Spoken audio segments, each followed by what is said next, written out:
కాకరకాయ రుచి. అనగనగా ఒక రైతు ఉండేవాడు. ఆ రైతు ఒకసారి ఎవరింట్లోనో కాకరకాయ కూర తిన్నాడు. అతనికి ఆ కూర చాలా నచ్చింది. అప్పట్లో కాకరకాయ అంత సులువుగా దొరికేది కాదు. అందుకే కష్టపడి విత్తనాలు సంపాదించి అవి నాటి కాకరపాదుని భద్రంగా కాపాడుకుంటూ చివరకు 3 కాకరకాయలు పండించాడు. అవి ఎంతో సరదాగా కోసుకుని జాగ్రత్తగా ఇంటికి తీసుకువెళ్లాడు. ఇంట్లో అతని భార్యకు కాకరకాయలు ఇచ్చి వాటిని ఉల్లిపాయలతో కూరి బ్రహ్మాండమైన కూర చేయమన్నాడు. మరునాడు తెల్లవారుజామునే లేచి పొలానికి వెళ్లిపోయాడు. రోజంతా కాకరకాయల్ని తలుచుకుంటూ నోరూరిపోయేది అతనికి. ఎప్పుడెప్పుడు ఇంటికి వెళ్దామా, ఎప్పుడు కూర తిందామా అని ఆరాటపడుతూ ఉన్నాడు. ఇలా ఉండగా అతని భార్య బూర్లు ముగ్గుల్లో మంచిగా నూనె వేసి ఉల్లికారం పెట్టిన కాకరకాయలను వేయించడం మొదలుపెట్టింది. ఆ వేగుతున్న కాకరకాయ నూనెలోని బుసబుసలాడుతూ మహా మంచి సువాసన అందిస్తున్నాయి. కూర అయిపోయాక ఆ కాయలను చూస్తుంటే ఆ అమ్మాయి ఉండబడలేకపోయింది. రుచి ఎలా ఉందో చూద్దాం అని ఒకటి తినేసింది. కొంతసేపటికి ఆకలి వేసింది. నా వంతు కూర నేను తిందాము అని అనుకుని రెండో కాయ కూడా తినేసింది.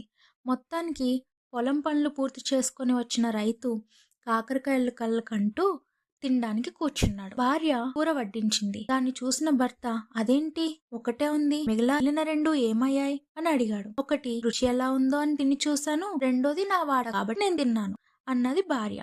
రైతు కోపం వచ్చింది. దాంతో తను అలా ఎలా తినేశావు అని కోపంగా అడిగాడు. దాంతో భార్య ఇలా అని మూడోది కూడా నోట్లో వేసుకుని తినేసింది.